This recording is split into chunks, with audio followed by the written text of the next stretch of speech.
సరే ఇక ఇంకో విషయం వచ్చేసరికి ఇక్కడ సంగారెడ్డి జిల్లాలో సిగాచి అనే ఒక ఫ్యాక్టరీలో భారీ పేలుడు సంభవించింది. దాదాపు 40-50 వరకైతే చనిపోయారన్నట్టుగా కూడా తెలుస్తుంది. సో, ఇంత ప్రమాదం మన స్టేట్‌లో జరగడం ఇది అతి పెద్ద ప్రమాదంగా కూడా వర్ణిస్తున్నారు. మరి దీన్ని గవర్నమెంట్ కూడా రెస్పాన్సిబిలిటీ తీసుకోవాలన్నట్టు కూడా ప్రతిపక్షాలు డిమాండ్ చేస్తున్నాయి. అసలు ఏం జరిగింది సిగాచి ఫ్యాక్టరీలో? దీనికి సంబంధించి మరి మీరేం చెప్తారు సార్? ఇప్పుడు అది ప్రైవేట్ ఇండస్ట్రీ, హ్మ్. Chemical industry. కెమికల్ ఇండస్ట్రీ అనేసరికి ఇటువంటి ప్రమాదాలు సహజంగా జరుగుతాయి. కావాల్సింటే దానికి కావాల్సిన సేఫ్టీ మెజర్స్ తీసుకుంటారు. ఓకే. ఎక్కడో చోట మానవతా లోపమో, ఇంకొక లోపం వలనో, యంత్ర పరికరాల లోపం వలనో ఆ రియాక్షన్ జరిగేటప్పుడు పని చేయకపోయినప్పుడు అవి పేలుతాయి. హ్మ్. పేలినప్పుడు ఈ పేలిన సంఘటనలో పెద్దగా పేలడం వల్ల ఏమైందంటే పేలుడు వల్ల కొందరు చనిపోయినారు. తర్వాత ఆ పేలుడు వల్ల భవనం కూలిపోవడంతో మరింత మంది చనిపోయినారు. ఇది పెద్ద ప్రమాదమే. ప్రమాదం జరిగినప్పుడు ప్రమాదంలో బాధితులను ఆదుకోవాల్సిన అవసరం ఉంటుంది. హ్మ్. ఇది ప్రైవేట్ ఇండస్ట్రీ. ఎందుకంటే ఎంప్లాయీస్కు ఇన్సూరెన్స్ చేసింటారు, ఓకే. ప్రావిడెంట్ ఫండ్ కట్టింటారు. ఇవన్నీ డబ్బులు కూడా వస్తాయి, అవన్నీ వస్తాయి వాళ్ళకు. హ్మ్. తర్వాత యాజమాన్యం కూడా బాధ్యత వహించి వాళ్ళకు కొంత సహాయం చేయాలా. ప్రభుత్వానికి ఇది సంబంధం లేదు.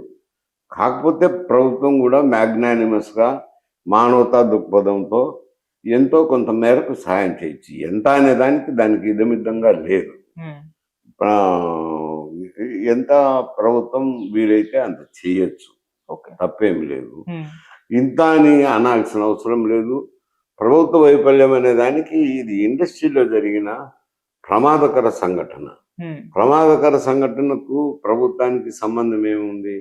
అది ప్రమాదకర సంఘటనలు జరగకుండా ప్రివెంట్ చేయాల్సింది ఏది? యాజమాన్యం బాధ్యత. ఓకే. యాజమాన్యం బాధ్యతను తీసుకుపోయి ప్రభుత్వం మీద నెట్టడం. ప్రభుత్వం ఏమిటి? కంట్రోలింగ్ అథారిటీ ఉంటుంది అనుకోండి. హ్మ్. ఏది డ్రగ్ ఇన్స్పెక్టర్లో వాళ్ళో వీళ్ళో చెకప్ చేయడము, ఇటువంటివన్నీ ఉంటాయి. సహజంగా జరుగుతాయి. జరిగినాక అప్పటికేమో బాగానే ఉంటుంది, తర్వాత జరుగుతుంటాయి.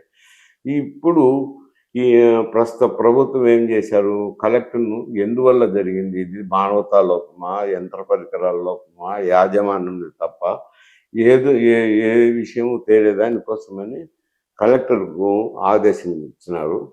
కలెక్టర్ అది విచారణ చేయిస్తున్నారు. అందరినీ వేసి దానికి సంబంధించిన సాంకేతిక నిపుణుల బృందం ఏర్పాటు చేసి దానికి ఇన్వెస్టిగేషన్ చేసి తప్పేమిటో ఎందువల్ల జరిగిందో తేలుస్తారు ఆ కమిటీ. తేల్చినప్పుడు ఏదైనా కానీ యాజమాన్యం తప్పుంటే యాజమాన్యం మీద చర్యలు తీసుకుంటారు. కార్మికులు అయితే చనిపోయినారు కాబట్టి వాళ్ళ మీద ఏం చర్యలు తీసుకోలేరు. ఓకే. సో, ఇది కంప్లీట్ ప్రైవేట్ అయినప్పటికీ గవర్నమెంట్ కూడా దీని పట్ల అంటే బాధితులకు పరిహారం ప్రకటించింది. ₹1,00,000 చనిపోయిన వాళ్ళకు 50,000 గాయపడిన వాళ్ళకు. సో, దీని పట్ల కాస్త కూడా విమర్శలు వస్తున్నాయి. అంటే మరీ ఇంత తక్కువ ప్రకటిస్తారా? కాదు, వాళ్ళకు పిఎఫ్ ఉంటుంది, తర్వాత ఇన్సూరెన్స్లు చేసింటారు, అవన్నీ వస్తాయి కదా.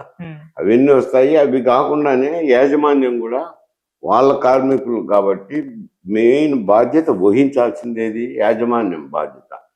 అవి ఆ యాజమాన్యం బాధ్యతను ప్రభుత్వం గుర్తు చేసి యాజమాన్యం సక్రమంగా వాళ్ళ బాధితులకు బాధిత పరిహారం అందేలా చూడాల్సింది ఉంటుంది. కాస్తో కూస్తో మ్యాగ్నానిమస్ గా ప్రభుత్వం కూడా చేయొచ్చు. ఓకే. సో, దీని పట్ల ఇందాక కేటీఆర్ గారు ఒక ట్వీట్ చేశారు. అంటే బీఆర్ఎస్ నుంచి చాలా మంది వెళ్ళి అక్కడ బాధితుల్ని పరామర్శిస్తున్నారు. అక్కడ సిచ్యువేషన్ ఏంటో చూస్తున్నారు. హరీష్ రావు గారు వెళ్ళారు. ఇలా ఆయన చెప్పుకొచ్చారు. కాంగ్రెస్ నుంచి పెద్దగా రెస్పాన్స్ లేదు. దీన్ని పట్టించుకున్నట్టుగా ఉన్నారు. ఒకవేళ అక్కడ మిస్ఫైర్ వెళ్ళొచ్చుంటే పరిగెత్తుకుంటూ కాంగ్రెస్ వాళ్ళంతా వెళ్తారు. సో, ఇటువంటి ప్రమాదం జరిగితే వెళ్ళరు అంటూ కేటీఆర్ గారు అయితే ట్వీట్ చేశారు. కేటీఆర్, హరీష్ రావుకు వాళ్ళు ఏమి చీమ చిట్టుకుమన్నా కానీ కాంగ్రెస్ ప్రభుత్వాన్ని విమర్శించాలా? కూర్చున్నా విమర్శిస్తారు, లేచినా విమర్శిస్తారు. వాళ్ళకి అది ఒక రివాజ్ అయిపోయింది. ఏదో ఒక విధంగా విమర్శించడమే అలవాటు. వాళ్ళకేమంటే అధికారం ఉన్నది, మా అధికారం పోయిందని దుగ్ధ బాధ ఉంది, వీళ్ళు పరిపాలించేదానికి అనేది ఒక న్యూనతాభావం ఉంది.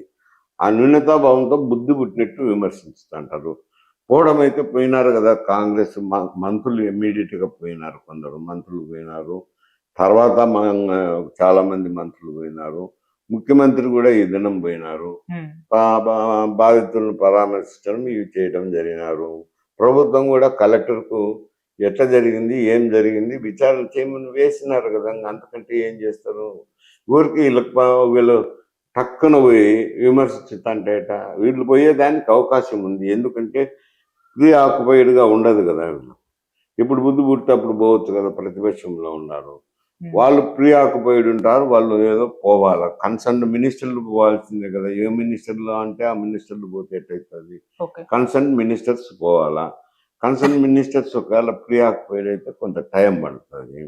చీఫ్ మినిస్టర్ కూడా ప్రీ ఎంగేజ్మెంట్స్ ఉంటాయి కాబట్టి ఆయన పోవాలంటే కొంత టైం పడుతుంది. సరే వాళ్ళు పోతారనుకోండి మినిస్టర్లు ఇమ్మీడియట్గా పోతే బాధితులను ఆదుకోవడంలో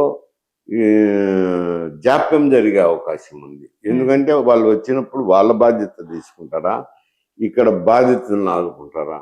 ఒక మారు బాధితులను ఆదుకునేదానికి తగుమైన సమయం ఇచ్చి తర్వాత పోయి విచారణ చేస్తారు.